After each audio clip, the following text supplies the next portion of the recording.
and remembering the legendary Hank Aaron. The tributes pouring in tonight to honor his remarkable life and legacy. Good evening, everyone. I'm Lindsay Davis. Thanks so much for streaming with us. We have come to the end of a historic week. But as the former governor of New York, the late Mario Cuomo once said, you campaign in poetry, you govern in prose. For all the inspiring words and calls for unity at Wednesday's inauguration, progress and change in Washington still require getting the votes. And with Congress divided almost equally, that process may still be mired in gridlock. On his second full day in office today, President Biden turned his attention to the economy, making the case for bold action on more economic relief to rescue the country from the impacts of the ongoing pandemic, which has now claimed more than 412,000 American lives and millions of American jobs. But his nearly $2 trillion economic proposal is already getting some pushback from Republicans. And House Speaker Nancy Pelosi's announcement that she will send over the article of impeachment on former President Trump Monday means the Senate trial process will start next week. Late today, the Senate agreed the actual trial will begin the week of February 8th, leaving just 2 weeks to focus on President Biden's cabinet and legislative agenda before a likely contentious Senate trial begins. Our senior White House correspondent Mary Bruce leads us off.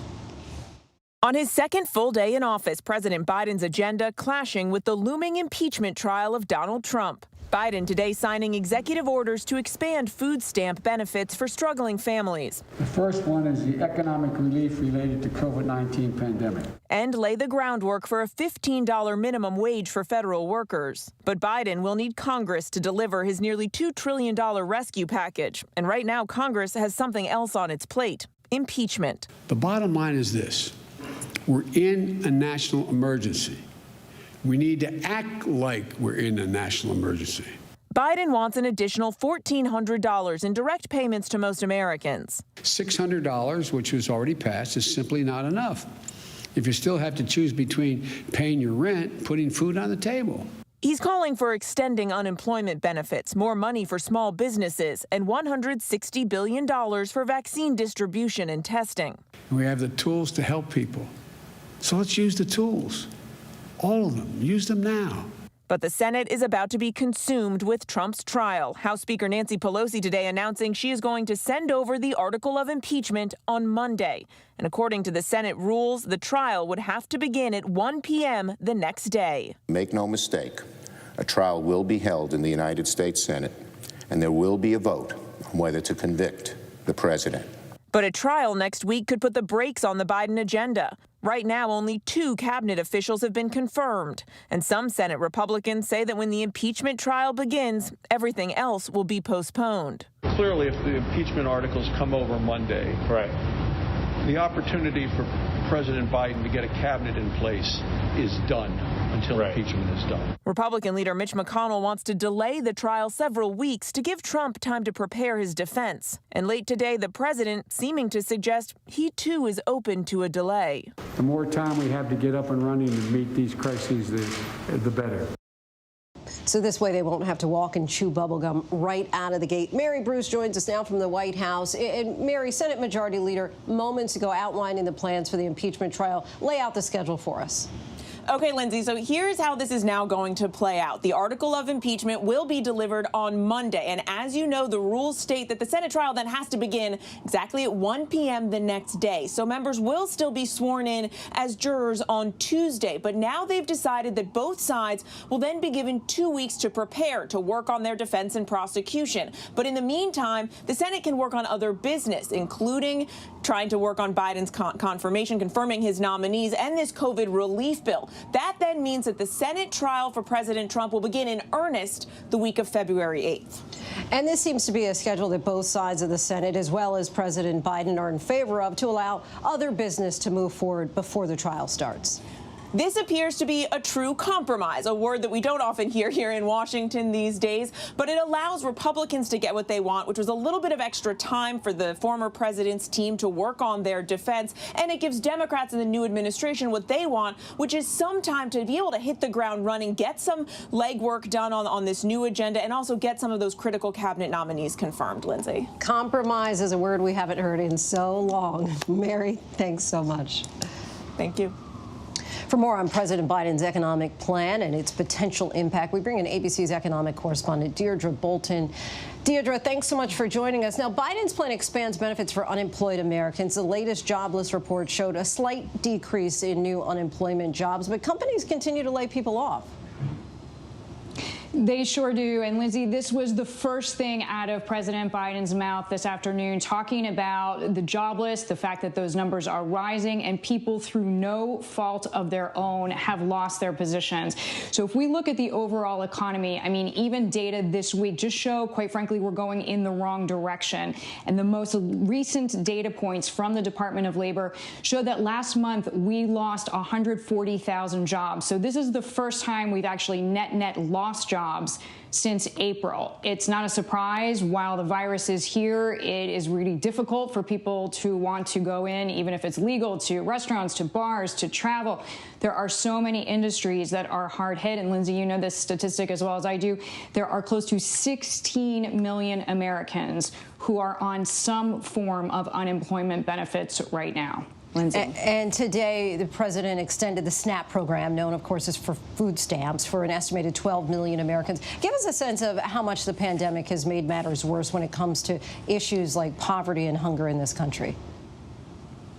It really has. About 1 in 6 Americans is really threatened by food scarcity. And if you look at that statistically, that is a 50% increase if you compare that number to 2019. So almost impossible to overstate how many people are really living in a vulnerable position right now. We know that President Biden signed off on that increase, of course, for the SNAP program, and then also encouraged the USDA to improve and increase by 15% what school-aged children will have access to. One of the side effects of the pandemic and the schools being closed is that a lot of kids, when they're not physically in school, are not getting enough to eat or not getting enough nutrition in their diet, Lindsay. And how impactful is Biden's order that works toward a $15 an hour minimum wage for federal workers? And might that be able to help pave the way for broader minimum wage increases? This was huge news. I mean, people have been talking about this for years. The last time that we saw the government move on this was 2009, and we saw, of course, that $7.25 or $7.25 an hour federal wage. So this does up the ante, puts a little pressure on Congress to pass this, not just for federal contractors, which President Biden did today, but to consider increasing this for all workers. What's interesting, too, is we had a little bit of a test bubble. And by that, I mean, economists were watching really closely the CARES Act in March. You know, we had that $600 per week. That was not by accident. You know, if you take a 40-hour work week times the 600, you do, in fact, can break it down into this new minimum wage. And when economists were looking at that, they just said, you know what, that did increase consumer spending, which, of course, as we know, is 2/3 of our economic activity. And there was that positive bump felt. So there are a lot of economists even who say, listen, a higher federal minimum wage is helpful. What would be more helpful is that higher minimum wage for all kinds of workers. Lindsay. Perhaps we're getting closer to that. Deirdre Bolton, our thanks to you. Sure. We're joined now by Democratic Senator Ben Cardin of Maryland. Senator, thanks so much for your time tonight. Now, earlier tonight, Senate Majority Leader Chuck Schumer outlined the schedule for the full Senate impeachment trial, now set to begin the week of February 8th. That gives about 2 weeks to focus on improving President Biden's cabinet picks and getting started on his agenda. How much can the Senate get done in that time, and any concerns from you on that schedule? Well, Lindsay, it's good to be with you. It really depends upon the cooperation between the Democrats and Republicans.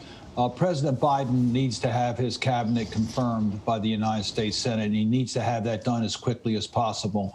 We only have 2 confirmed cabinet positions now. We'll take up, I think, 2 early next week. But we really need to take up as many as possible so that we have the full team in place to deal with these national issues, from the pandemic to the economy to national security. So I hope that we'll use those 2 weeks. In the meantime, it's appropriate to give the president, the former president, opportunity to present his defense, his counsels to be appointed. The 2 weeks is a reasonable period of time for proper preparation for the trial by both the managers and President Trump's lawyers. Now, today, President Biden focused on the economy and his $1.9 trillion pandemic relief bill. But there seems to be little appetite among Republicans to support such a large bill, even if they do back some of the components. We saw how difficult it was to pass a comprehensive bill in the fall. So given the urgent needs of Americans, would it be more effective to break this bill up and try to quickly pass targeted measures that both sides can agree upon? Well, I think we have to take up a comprehensive bill. The American people need this. It's not whether it's the Democrats or Republicans. This is a bill that's got to get done. We have a crisis in the distribution of vaccines in America. We need the federal government to be more aggressive in helping the states in the distribution of the vaccines. We know that our state and local governments need additional help. Small businesses need additional help. American families are hurting, and this will help our economy, will help all of us. So I think we have to act according to the need, and the need is great. And Republicans have been criticized for decrying the high price tag of President Biden's proposal, despite them supporting trillions in spending and in tax cuts under President Trump. But other than calling out the apparent hypocrisy, is there anything you can do to change the fact that many Republicans have turned into essentially deficit hawks again and likely won't support a bill of this size? When we look at the specific provisions, I think we're going to get Republican support. It's hard to believe that they don't recognize the needs that are out there in our community. The economists all agree that during this type of an economic challenge, you need to be able to put money into the economy. It helps us all, and helps us deal with the deficit by getting our economy out of this pandemic as quickly as possible. And we also see President Biden trying to focus on measures to speed up the production and distribution of COVID vaccines. But many state officials are expressing frustration over the lack of doses right now. What's the single most important thing the federal government, do you think, could do at this moment to make sure more Americans are able to get the vaccine?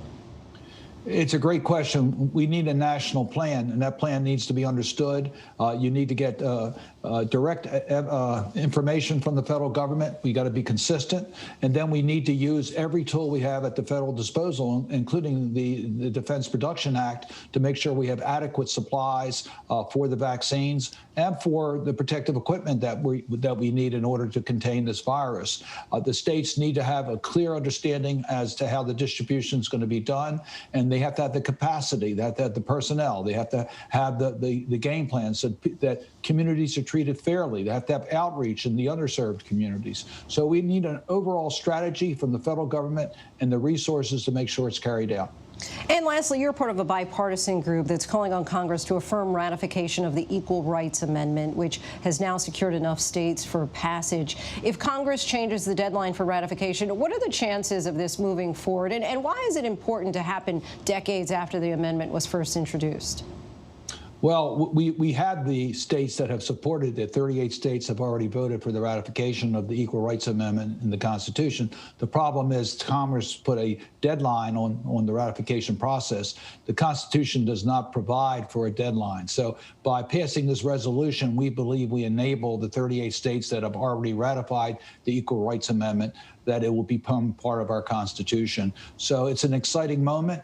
I think most Americans believe we already have an Equal Rights Amendment in the Constitution. We don't. So this is a time that we can really move forward and show the world that America is joining in making sure that we provide equal rights for women.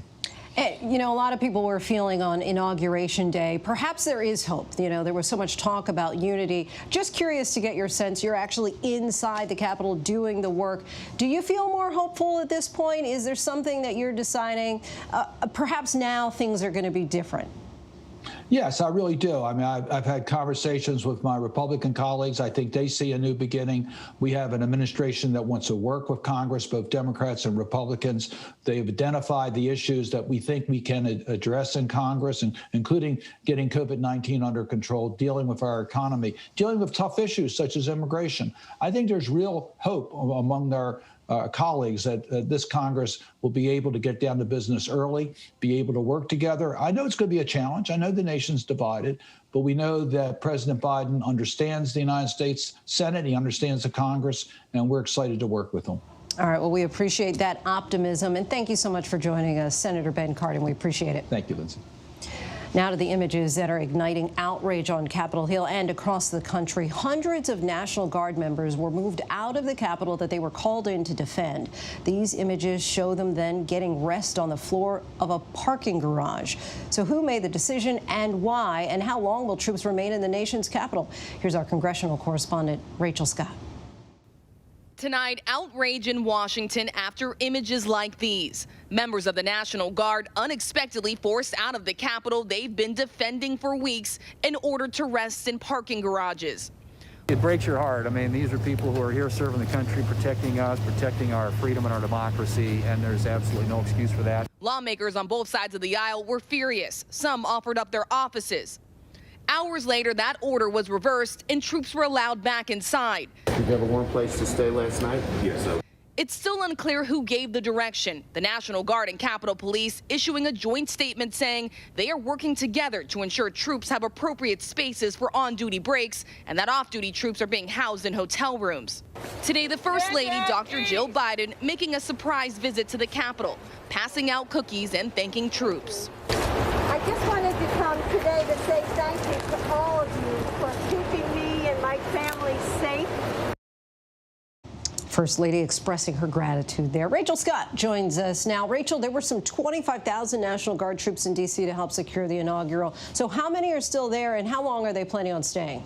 Yeah, most of those troops are still here. We know that some governors, like Florida's governor, have ordered some of their troops back home. But that military presence, Lindsay, is not going away. Tonight, we are learning that there are plans to keep 7,000 members of the National Guard here until March, Lindsay. And we also heard some troubling news today about COVID cases among some of those troops. Kind of elaborate on that for us.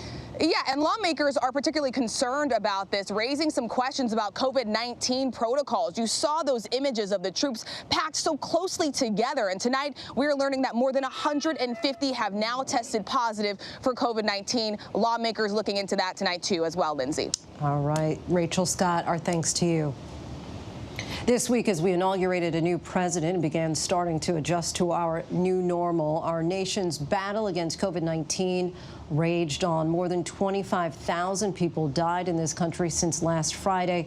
And today, the world received a stark warning from our friends on the other side of the pond as we continue to struggle with the vaccine rollout. ABC's Whit Johnson brings us this report. Tonight, a new warning that the highly contagious UK variant, which is already threatening the U.S., could also be more deadly. There is some evidence that the new variant, the variant that was first identified in London and the southeast, may be associated with a higher degree of mortality. That UK variant now in 21 states, believed to be up to 50% more contagious, and British health officials citing early evidence suggesting it may be up to 30% deadlier. But they're still investigating, and vaccines appear to work against it. Even if the virus ended up not being any more deadly, the fact that it is more contagious means it's going to end up infecting a lot more people. It's going to cause more hospitalizations and a lot more deaths. With the dwindling vaccine supply, the CDC now telling people there is some flexibility when a second dose can't be given on time. Sometimes the situation is stressed where it's very difficult to be exactly on time. So we're saying you could probably do it 6 weeks later, namely 2 additional weeks.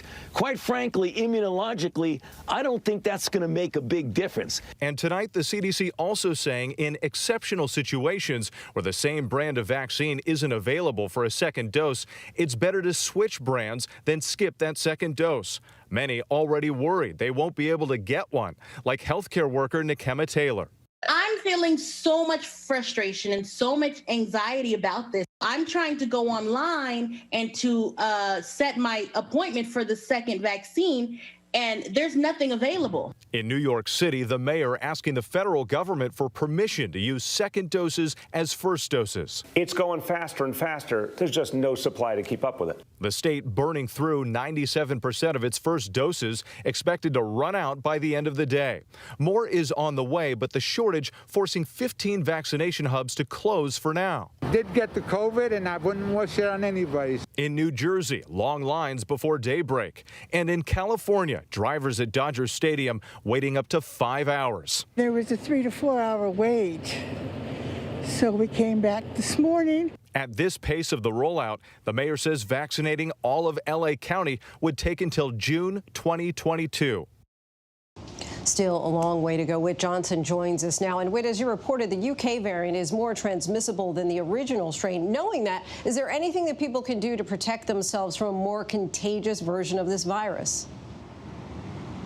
Lindsay, believe it or not, more health experts are now suggesting wearing 2 masks in high-risk situations like when you can't avoid a crowd or you're in close proximity with other people. We know the N95 mask is the best, but that's generally reserved for healthcare workers, so they are recommending alternatives that can be easily found on online retailers. The bottom line, Lindsay, the more layers, the better.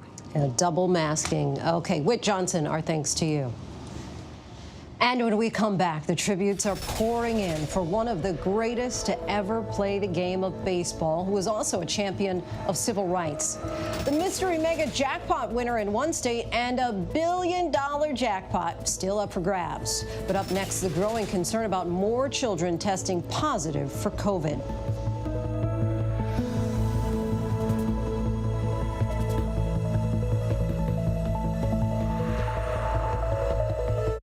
I know what happened, and I'm not guilty. Why the fascination with criminal trials? Figure out what's really out there. She revealed she had murdered his family. I know in my heart they did this. It's the time of suspicion. The ending's really tough. You don't know whether truth is going to be difficult to find unless you try to find it.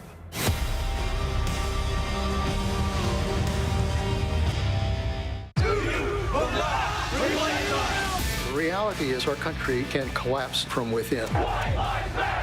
You see the white power movement on the march.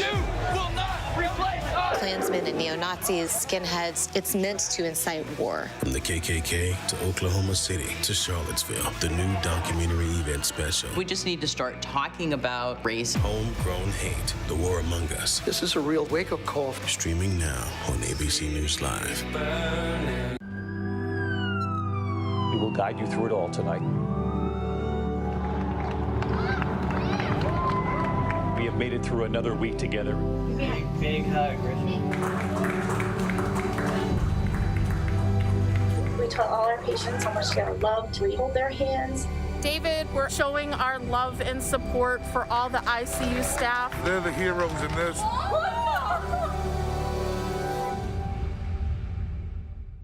Admit it. These days, what you need to know Seems to change just about every day. What is it that you really want to know, need to know, To help you not just get through your day, but to make the most of it?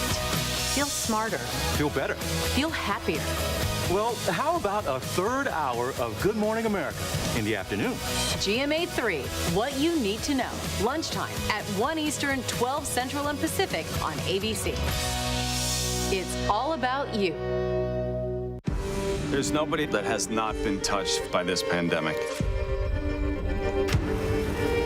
It's tough right now because, we're struggling. We have serious demand issues. For the first time ever, we have to have each other's backs.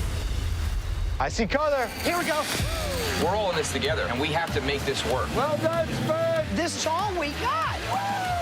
Wicked Tuna, new season Sunday, February 21st at 9 on National Geographic. Welcome back. One of the few mercies of the coronavirus, or so we thought, was that it didn't seem to sicken children the same way as adults. But concern is now growing as more American children test positive, 2.5 million and counting. And doctors see new cases of that rare multi-symptom inflammatory syndrome linked to the virus.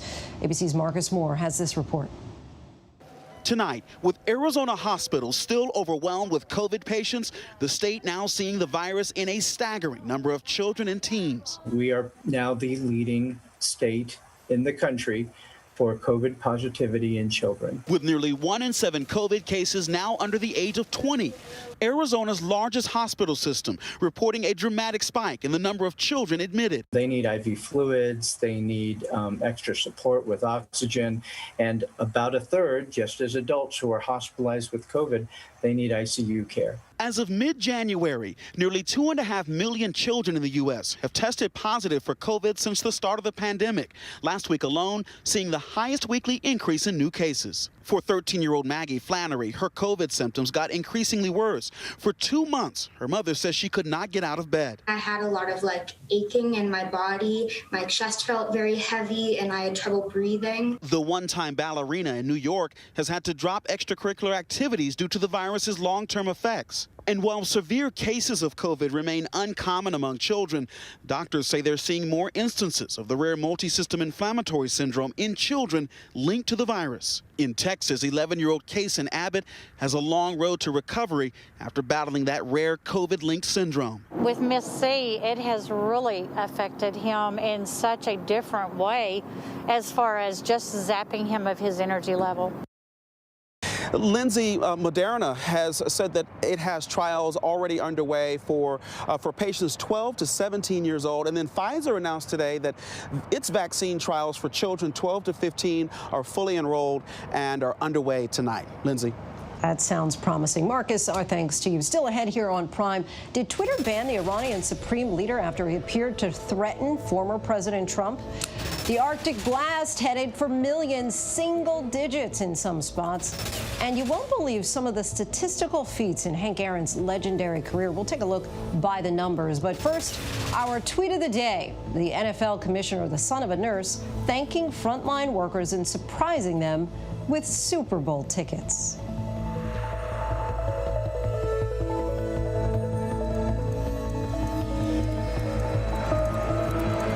This is what being live is all about. This is ABC News Live, the 24/7 streaming news source from ABC News. Breaking news, live events as they happen, streaming live, non-stop, straight to you. Original, on the edge, breakthrough storytelling from ABC News, National Geographic, ESPN, all designed differently for you to stream straight to any screen whenever you want, free. And imagine the most celebrated, epic live events and moments, all playing out right before your eyes. See those flames behind me? And go deeper inside the groundbreaking exclusives from the campaign trail only ABC News gets. Watch ABC News Live right now and anytime. Streaming on Roku, Hulu, Facebook, and abcnews.com. ABC News Live. Streaming everywhere, right to you. ABC News Live. We will guide you through it all tonight. We have made it through another week together. Big hug, We tell all our patients how much they're loved. We hold their hands. David, we're showing our love and support for all the ICU staff. They're the heroes in this.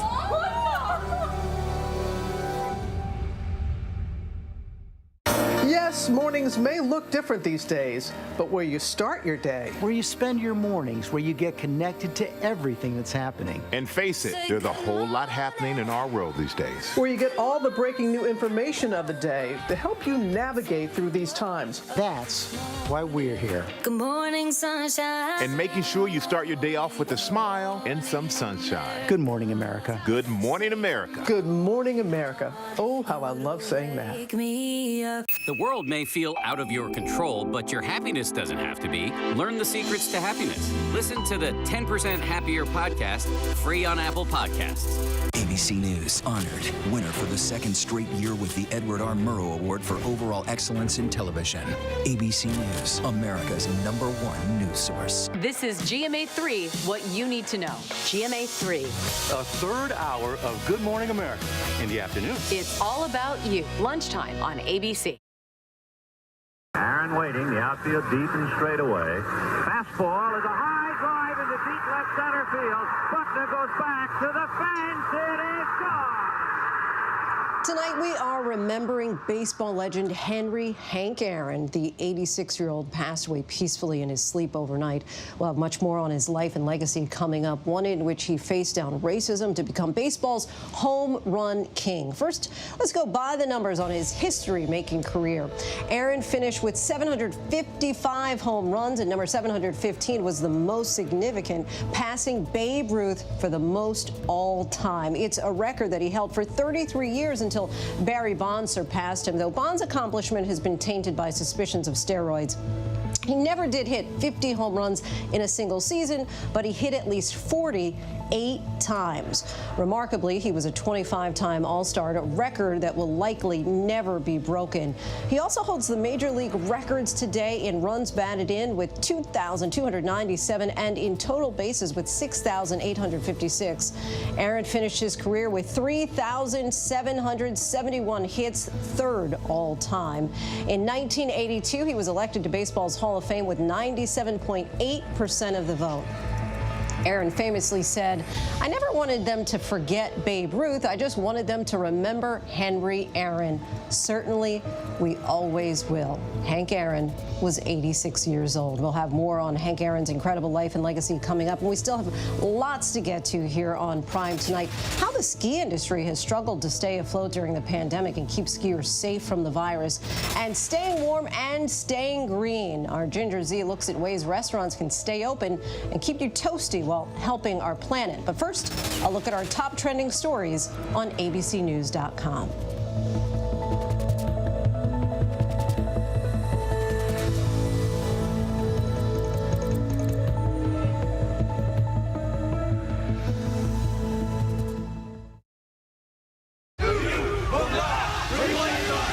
The reality is our country can collapse from within. You see the white power movement on the march.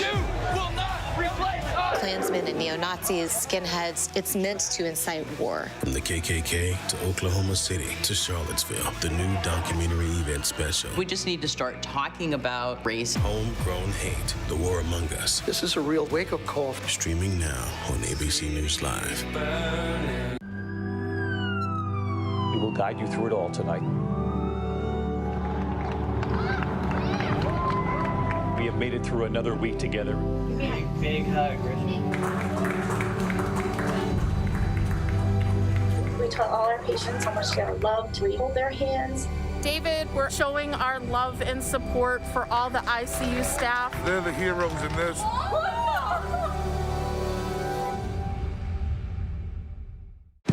There's nobody that has not been touched by this pandemic.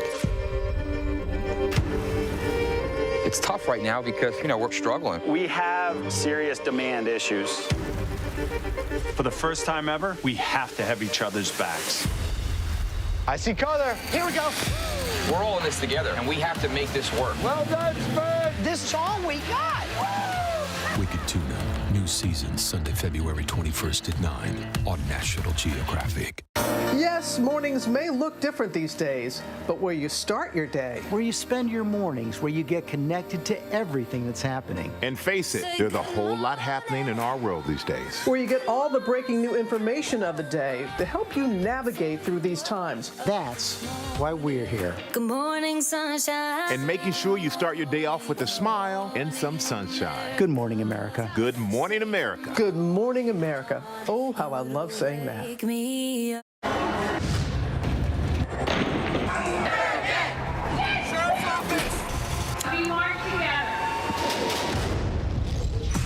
The most powerful stories of our time, anytime. Nightline. Friday nights, 9/8 Central. True crime, cinematic, real-life drama, stunning, the unthinkable. Follow the clues. The Hunt. True crime. 2020. Friday nights, 9/8 Central on ABC.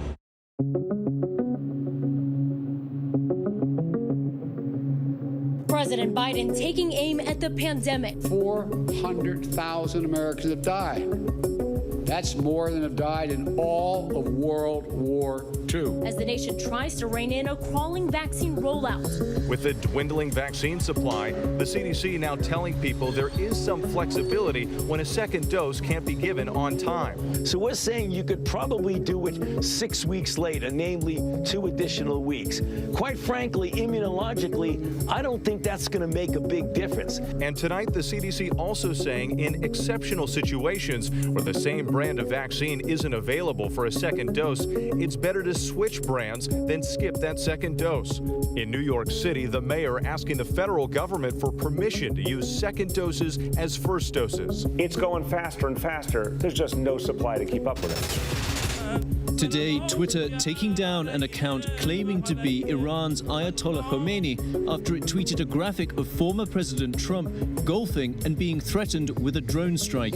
Twitter said the account was fake, but the image from the tweet is now displayed on the Ayatollah's English language website. Khomeini's main official account remains online. Twitter has been criticized for a double standard on content after it banned the former president's Twitter account but left the Iranian supreme leaders alone, where he regularly threatens Israel and spreads COVID misinformation. We're tracking a major cold blast stretching from the Midwest all the way to the Northeast. As we head into Saturday morning, wind chills will be below zero. From Minneapolis to Green Bay, it will feel like the teens, even in the Northeast major cities. New York City, it feels like 18 and 14 in Boston. In the meantime, we're tracking several storm systems moving across the country. The first one in the west tonight. It's bringing heavy mountain snow from the Sierras to the Rockies. San Francisco to Los Angeles getting in on some rain, and they really need it after the fires earlier this week. That system makes its way into the upper Midwest by Saturday night with some heavy snow, 3 to 6 inches possible from Omaha to Minneapolis, and a second storm behind that moves across the country as we head into early next week. By Monday night, a heavy snow swath could stretch from Chicago all the way into the Northeast, including D.C. up through Philly, New York City to Boston. That's Monday into Tuesday, so heavy snow on the way potentially early next week. As the jackpot for the Mega Millions hits a staggering $1 billion, the country's eyes remain on this tiny Maryland town, where one ticket is now worth over $731 million. Well, we got the call at 7 o'clock from the Lottery Commission that we had sold, our store had sold the winning lottery ticket. The tiny mining town of 300 families is buzzing. Locals say everyone knows and looks out for each other. Nobody knows who won the jackpot yet and may never know. Maryland is one of 7 states where winners can choose to stay anonymous. We're learning the details about the new vice president's eye-catching wardrobe during the inaugural events, all designed by up-and-coming black fashion designers. People were all over social media using expressions like "she slayed," "she always comes to play." Did you read those comments, and what did it feel like for you? It was very validating in that moment, for sure. Hudson is one of 3 black designers who gave a shine to the new vice president this week. At the COVID Memorial, Harris paid her respects in a coat designed by Kirby Jean Raymond of Pyre Moss. And at the historic swearing-in ceremony, that purple ensemble, Christopher John Rogers. We have to see people that look like us succeeding for that hope. And I feel like yesterday was just a shot in the arm for the whole industry. Welcome back, everybody. Among the many businesses scrambling to adopt to a new normal during this pandemic, hundreds of the nation's downhill ski areas and resorts. Last year, Americans made more than 51 million visits before COVID abruptly cut the season short, costing the industry an estimated $2 billion in lost revenue. Tonight, our Devin Dwyer takes a closer look at how ski areas are trying to bounce back and keep their slopes safe from the virus.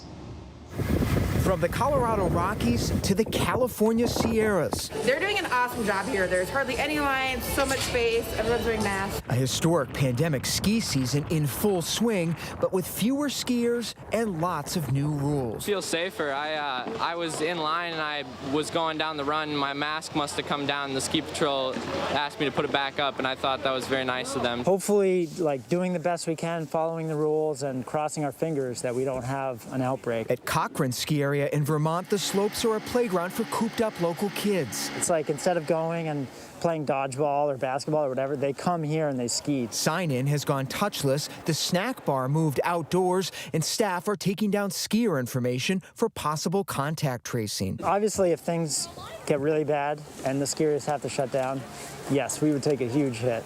Last March, a ski resort in Sun Valley, Idaho, became one of the nation's first COVID hotspots.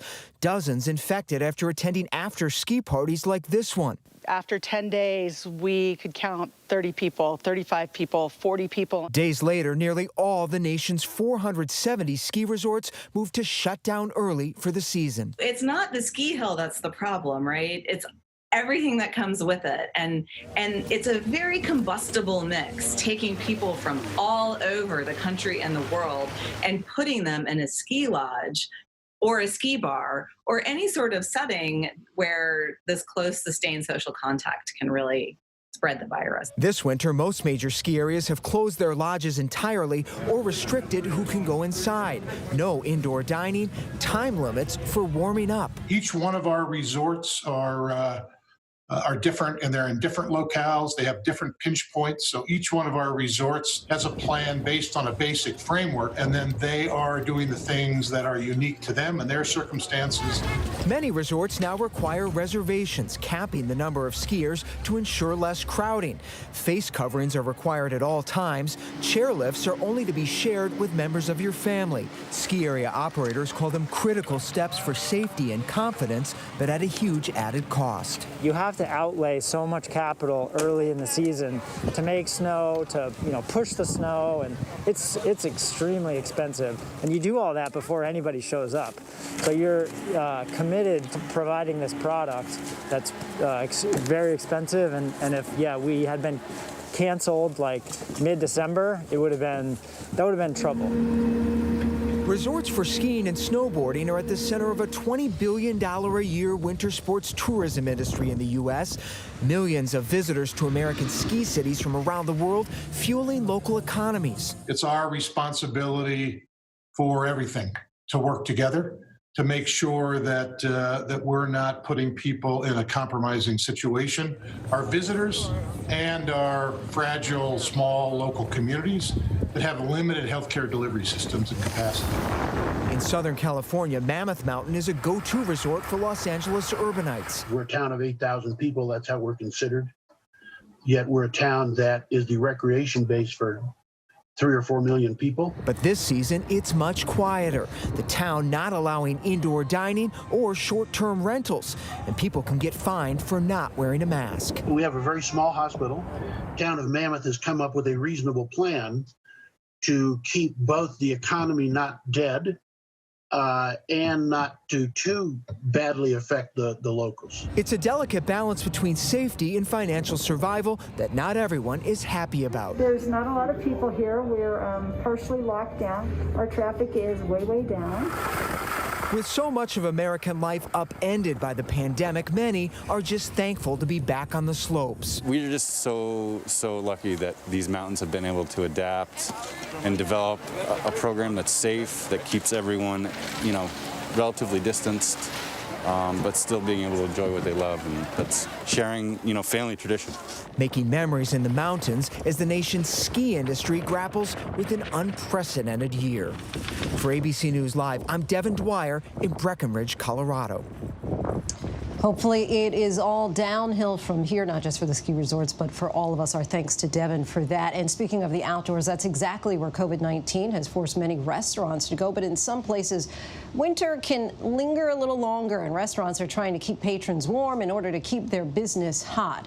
In this week's It's Not Too Late, our Ginger Z takes a look at the impact the increase of outdoor heaters is having on the environment and the researchers who came up with a potentially greener and more efficient solution to keep you warm.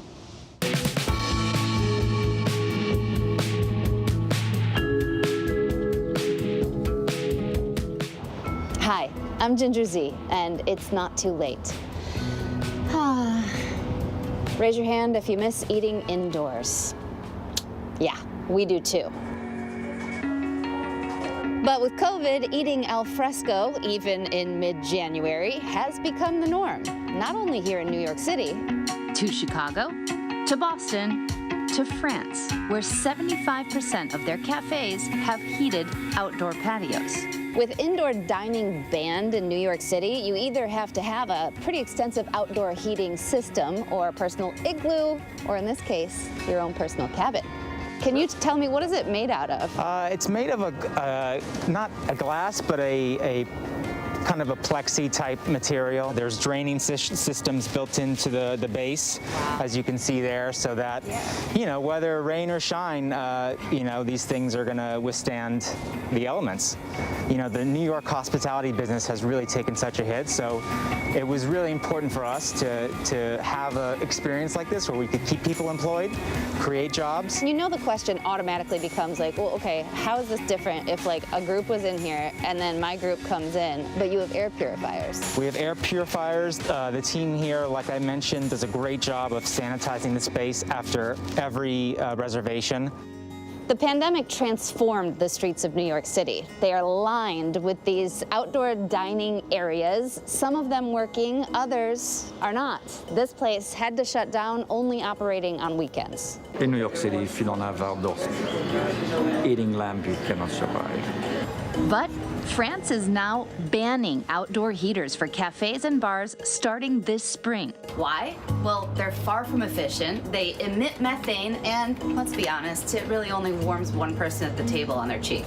Here in this city, we heat outside in winter because you need more comfort. It's totally absurd. We have to stop that because there is an urgency for the climate. I don't think it's like the biggest reduction of greenhouse gas emissions we can achieve, but that is still significant. Here in New York, the company that supplies propane to restaurants says that they've seen a giant increase in demand, usually supplying 100,000 cylinders monthly. This winter, 250,000 on average each month. While the greenhouse gas emissions from outdoor heaters that happen to be saving some small businesses is a drop in the giant emissions bucket, it's a drop in the wrong direction, and in addition to a much bigger problem. Almost a quarter of the world's energy use comes from HVAC systems. That's because we heat all of the air instead of just the air we feel. To freeze in a movie theater or to be warm when you're not supposed to be warm. So I get the general concept, makes total sense to me. If you can take even 5 degrees in a less consumption way, you are having a giant impact on the overall system. Exactly. Facing the climate issue and the emergency we are living in, I thought it was not of a big sacrifice compared to the importance of preserving our planet in every way. And while it's become quite fashionable to do your own Instagram outdoor COVID-safe experience, well, there have to be more sustainable solutions. Of course there is. Some researchers at the University of California, Berkeley have been working on the solution far before COVID started. You don't want to heat the space, right? The space is infinite, right? So you want to heat the person. So even these gas heaters, that they get hot and they radiate long-wave radiation mostly in all directions. So they're very low efficiency. Of the amount of the area that they are radiating that you intercept is probably less than 5%. They've studied not only which parts of the body need to be warmed more than others. You want to keep the feet reasonably warm. And naturally, they're colder than your core temperature. When they get below a certain temperature, then they become uncomfortable, and that dictates your entire discomfort. So you're experiencing this when your feet get cold. But they have a solution that's already tested and proven for indoor energy savings and would likely work outside too. So we want to keep the wind off, and we want to put radiation onto the feet. So we want to create an app, so we want to put a light bulb in the focus of it and put your feet at the bottom of it and your legs in it too, preferably. And so the way you could do this in a table is you would buy this insulation material and make your little apps-like thing around your legs under the table, hang it from the table, hang the light bulb from the table on an extension cord, have a light switch or a timer, and that's it. That's what you need. We already know that if you adjust your thermostat just down 2 degrees in the winter or up 2 degrees in the summer, you can save a ton of energy, like a literal ton, 2,000 pounds of CO2. So do that today. It's easy, and the energy saved could hopefully help another restaurant stay alive. I'm Ginger Z, and it's not too late. A ton of energy. Our thanks to Ginger for that. And when we come back, honoring the hammer, the struggles Hank Aaron faced as he broke down barriers and broke records. A look at the sports and civil rights icon's life and legacy when we come back.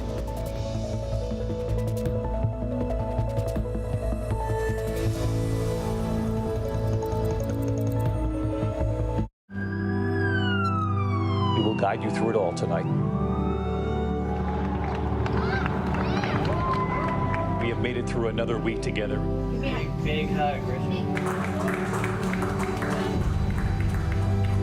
When tell all our patients how much they are loved. We hold their hands. David, we're showing our love and support for all the ICU staff. They're the heroes in this.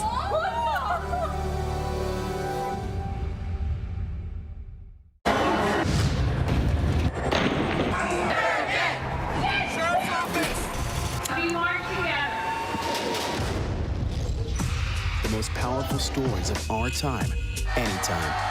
Nightline. The reality is our country can collapse from within. You see the white power movement on the march.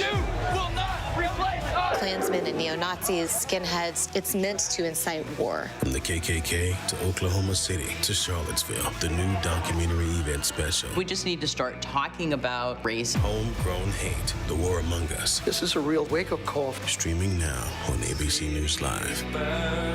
Admit it, these days, what you need to know seems to change just about every day. What is it that you really want to know, need to know? To help you not just get through your day, but to make the most of it. Feel smarter. Feel better. Feel happier. Well, how about a third hour of Good Morning America in the afternoon? GMA 3, what you need to know. Lunchtime at 1 Eastern, 12 Central and Pacific on ABC. It's all about you. Friday nights, 9/8 Central. True crime, cinematic, real-life drama, stunning, the unthinkable.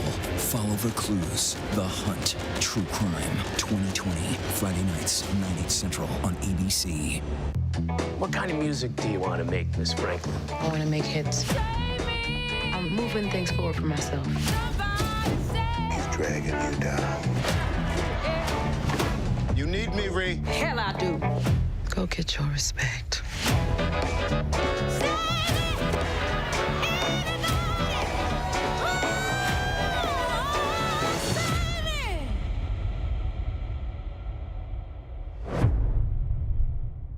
This is what being live is all about.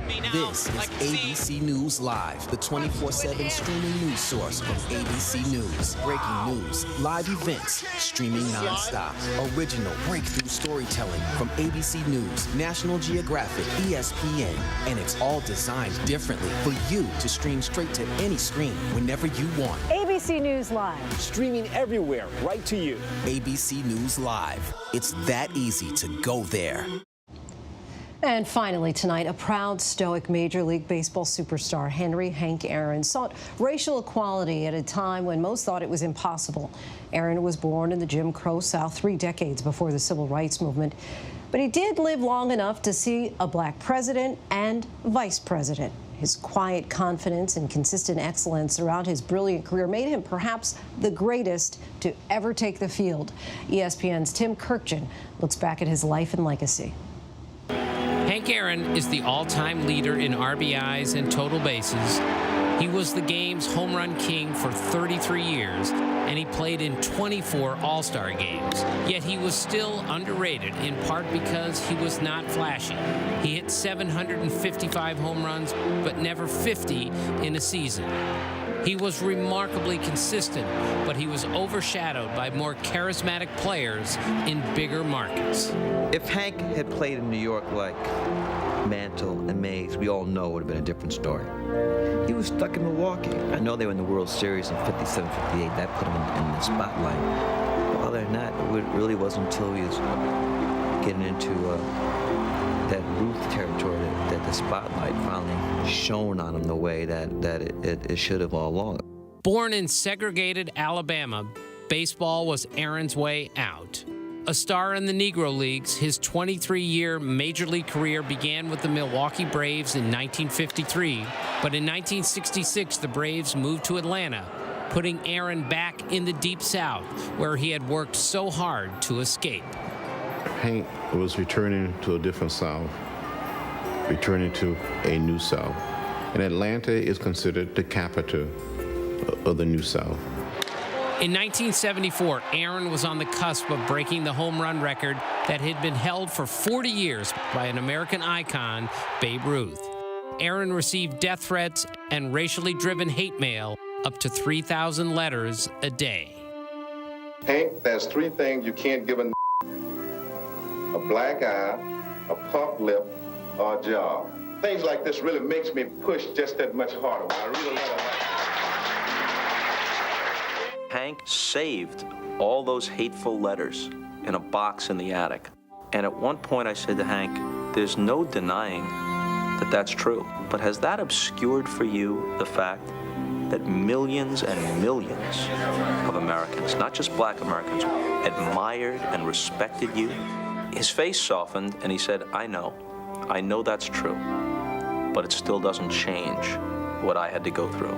For him to stay focused and hit 756 home runs, and I just don't understand it. And I don't get it. You know, if a guy hit 300 or 400 home runs in the major league, he's like a god. What's higher than a god? Hank Aaron. On April 8th, 1974, Aaron hit his 715th home run, passing the Babe as the all-time home run king. Here's the pitch by Downing, swinging. There's a drive into left center field. That ball is going to be out of here. It's gone. It's 7:15. There's a new home run champion of all time, and it's Henry Aaron. A record thought to be untouchable was broken by an African American. As Aaron stood at home plate, with teammates and family surrounding him, with tears of relief in his eyes, he said, I just thank God it's all over with. Thank you very much. That poker face of Aaron shows the tremendous relief. What a marvelous moment for baseball. What a marvelous moment for the country and the world. A black man is getting a standing ovation in the Deep South for breaking a record of an all-time baseball idol. Hank Aaron hit more home runs than Babe Ruth, drove in more runs than Lou Gehrig, scored more runs than Willie Mays, and had over 12 more miles in total bases than the runner-up, Stan Musial. Aaron played 2 more seasons after breaking Ruth's record, then looked to cross another racial divide. I'm looking forward to one day that a black will be able to run a professional ball club, and I'm hoping that that black will be me. It would not consider him to be commissioner or a front office person. With the exception of Ted Turner's sensitivity in reaching out, Hank Aaron would be out of baseball, and that would be a sin. Aaron accepted a front office job with the Braves in 1976 and worked for the club in several capacities for 30 years.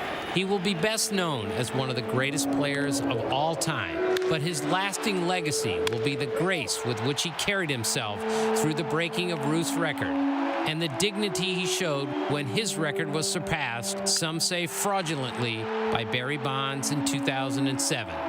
Aaron was not just a Hall of Fame player, but a civil rights activist, a recipient of the Presidential Medal of Honor, and a gentleman in every way.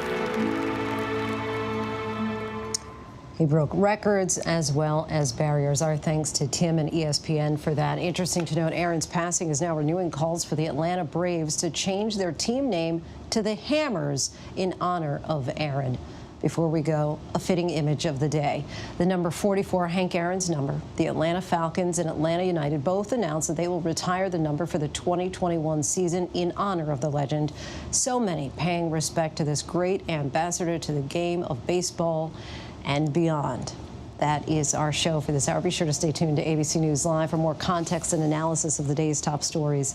I'm Lindsay Davis. Thanks so much for streaming with us. Have a great weekend.